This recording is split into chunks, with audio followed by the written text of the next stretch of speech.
Thank you very much, colleagues. If I may take the liberty of calling you colleagues already, I'm very excited to be here.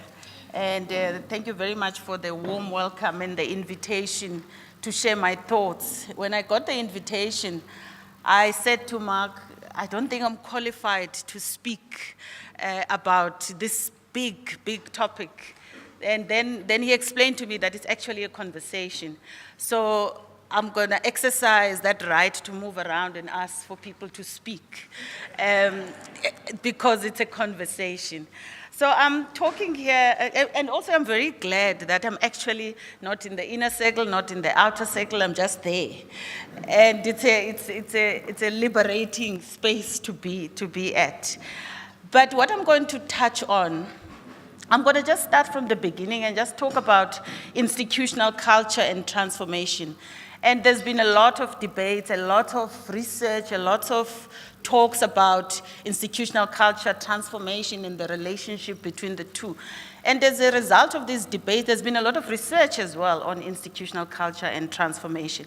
But I'm also I thought that I'll be failing as the incoming DVC research if I don't talk about this and the reflections with a science, technology, and innovation lens. So I'm going to talk about this. It's been mentioned in the first session, the global context, the national context, transformation from within. And you may think about this, that it's not actually related to science and technology, but it is very much so. So to begin, the term institutional culture is usually used in discussions about transformation at South African higher education institutions. But the terms institutional culture and transformation are not very easy to define. They've become buzzwords, especially in the 2000s. But at its most basic form, transform means to change. But within the South African higher education system, we're talking about a deep and meaningful change. It also refers to attempts by higher education institutions so that they no longer reflect the values promoted by the apartheid system, but to reflect to the values embodied in the South Africa's 1996 constitution. I liked our student leader when he's talking about a change from within. And given the centrality of racial discrimination to the apartheid era, transformation particularly attempts to de-racialize higher education institutions through trying to address racism at institutions, increasing the proportion of Black staff members and students, and changes in the curricula and teaching practices. But it's also broader than that. It also attempts to address sexism, class discrimination, it attempts to address xenophobia and other forms of discrimination that are now illegal. As well, it also attempts to make universities more responsive to local challenges, to national challenges, and I should say to global challenges, and the continent being at the center of our efforts. If I can quote the goals of transformation as given in the White Paper 3, the South Africa's Education White Paper 3, I quote, to redress past inequalities, to serve a new social order, to meet pressing national needs, and to respond to new realities and opportunities. So these are broad goals. So institutions, of course, have got to tease these out to find out or to determine how they're going to address them. So in South Africa, institutional transformation has been discussed in relation to the idea of institutional culture. There's been a sense that institutional culture is a barrier to transformation. Some of you may agree, some of you may not, some of you may want examples. There's been reports by our own Professor Sudin. You had a report on transformation that was produced a couple of years ago, and it showed that while institutions have had plans and implementations in place to address discrimination, but there's a disjuncture between institutional culture and transformation policies. But what is institutional culture? I think that's a question I'm going to ask you to answer. What is institutional culture? Why is it a barrier to transformation? In private organizations, we talk about organizational culture, and it's somehow related to organizational culture. It's somehow a definition of the taken for granted manner of an organization and how the organization views itself and the environment. There are a number of features that define institutional culture. For example, the policies and practices. We're talking about change and change within. Are we changing the policies? Are we changing the practices to reflect the transformation that we're embarking on? If I can take a step back, if we were to now come talk about social inclusion, belonging, and identity, these are big words. And I think social scientists, my colleagues here, love these big words and are better equipped to talk more about these big words. But from a science and technology and innovation lens, I want to reflect on where we come from and what do we mean by belonging. I'm talking belonging, I'm talking inclusion. The Chancellor stated that prior to 1994, when we inherited the system, it was a system that had a decline in economic growth. It was a fractured system. The government's main objectives was to create jobs, to eliminate poverty, and to reduce inequality. So to enable these goals, the government sought to maintain a stable macroeconomic environment that was conducive to investment, to sustainability, to increased growth, but also to increased social spending. But as I said, we inherited a fractured society, a fiscally drained state, and a somehow unsustainable, resource-intensive economic growth path. So the system within the science, technology, and innovation was small, it was exclusive, but it was geared that way because of the apartheid system. You can think of many, many national programs and national incentives that were very exclusive and not including the developmental path of the science system. If I can quote just key 6 things. While the number of people with the lowest living standard decreased between 2001 and 2010 by about 4.6 million, which sounds like a big number, we still have the highest inequality community in the world. We rank very high in inequality rankings. Access to public goods such as education, to housing, to healthcare, it's still not balanced. And therefore, poverty has not changed significantly since 1994. As far as economic growth is concerned, from 1994 to 2008, GDP grew by 3.6% annually within those years. But since then, it started falling or lagging behind the other developing economies like China and India. As a result, unemployment has persisted, reaching about 25% in 2015. We peaked in 2013 to about 40%. So this has got implications. I'm talking about belonging. So we belong to this kind of society. And therefore, as a university, what kind of our programs, our niche areas, how are they transforming to address these with vigor and with understanding? We've got young people on the margins of and vulnerable to social risks such as violence, crime, substance abuse. But also if you come to the economy, significant sections of the South African economy are foreign owned. If we look at the JSE firms, the top 40 firms in the JSE, out of the 40, 8 have got 75% black membership. And we live in that, we belong to this kind of society.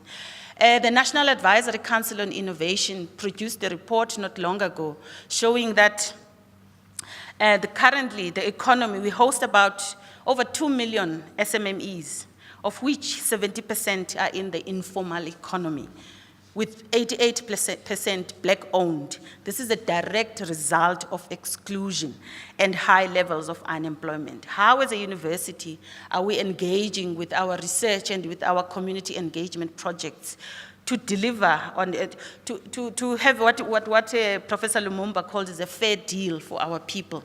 The universities are at the heart of this. With the 2009 Entrepreneurship Monitor report, it placed South Africa in the lower quartile of all the countries surveyed in 2 economic indicators: opportunity entrepreneurship and new firm activity. And as TUT, what is our engagement strategy? I'm asking you to think, because I'm going to be going around asking questions. But we live in a changing world. We're talking about transformation, and we want to respond. It's been said many a times, we want to respond to national and continental context, and also to global challenges. If we look at the political shifts, the political landscape, there are geopolitical shifts. For example, the decline of Europe's influence. Is that an opportunity for Africa's influence?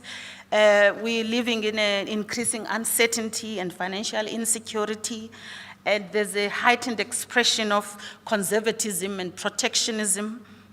Is this a risk to global growth? How are we making this an opportunity for ourselves?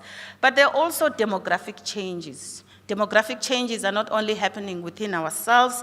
The global population is estimated to increase by about 9.6 billion by 2050. What does that mean? With my colleagues in the room who are working on migration studies, what is our contribution? We're talking about transformation. And the aging population in the global north. Remember, in our science system, we were talking about the aging population of our researchers. There was a sound that it doesn't look good, that it's black, it's white, and it's aging. I mean, that doesn't sound too good. But also the youth bulge in Africa, coupled with rapid urbanization in Africa. But there are also technological advances. The next industrial revolution that's spoken about and the rapid technological changes will transform manufacturing jobs and the way people live their lives.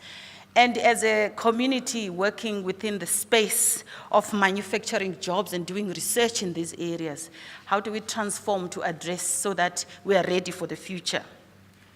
The increasing influence of ICT and the digital economy can even lead to greater exclusion if we are not careful about how we engage with our communities.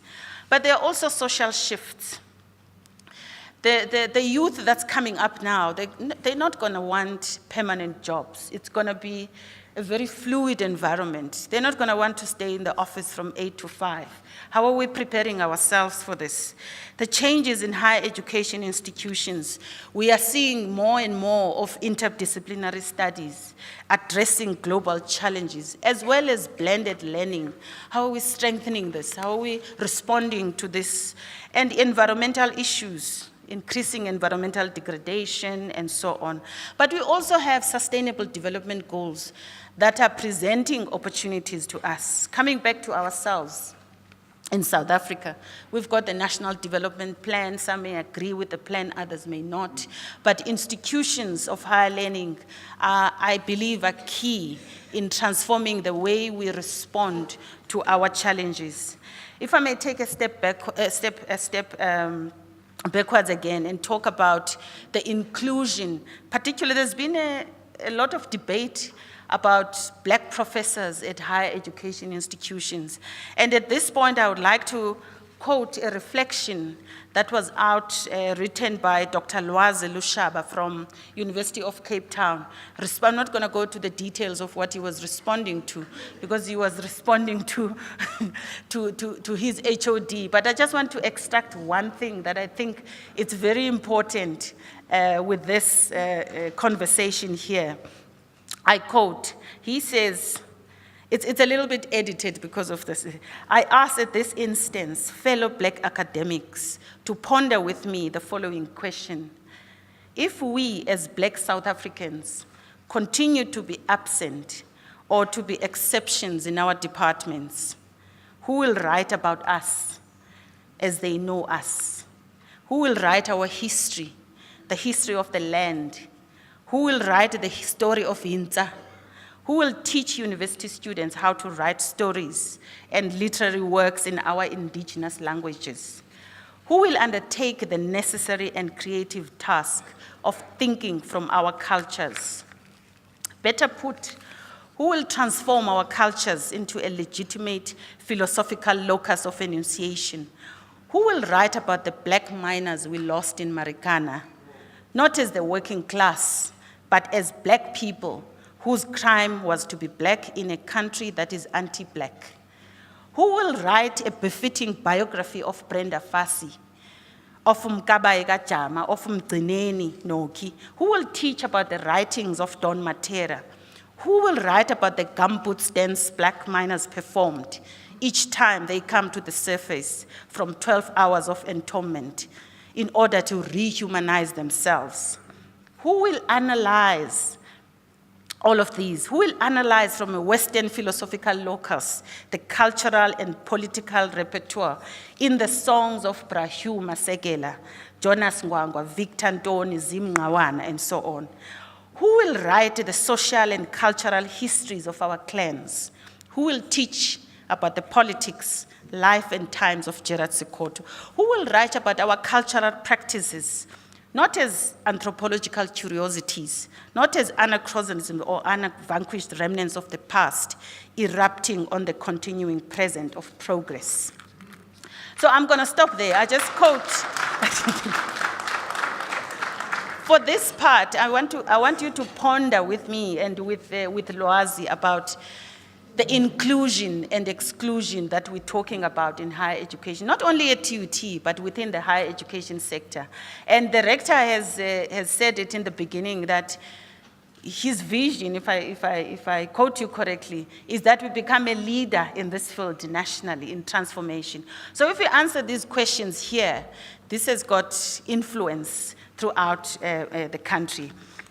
I've got some practical things that I would like to share later, talking about, that will impact on what my other colleagues are going to talk about decolonizing a university and so on. But I wish to stop here for a moment.